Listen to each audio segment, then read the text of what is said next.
বাংলাদেশের ইসলামিক স্কলারদের জন্মস্থান সম্পর্কে জানুন। ডক্টর মিজানুর রহমান আজহারী, কুমিল্লা। শায়খ আহমদুল্লাহ, লক্ষ্মীপুর। হাফিজুর রহমান সিদ্দিকী, পটুয়াখালী। আমির হামজা, কুষ্টিয়া।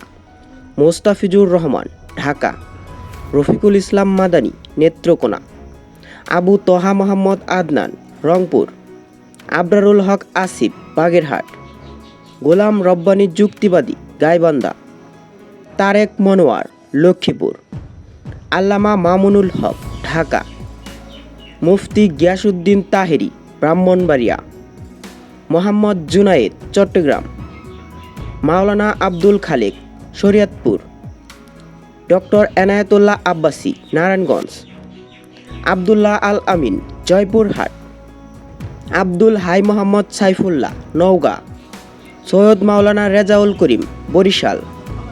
মাওলানা আব্দুল বাসেত খান, সিরাজগঞ্জ।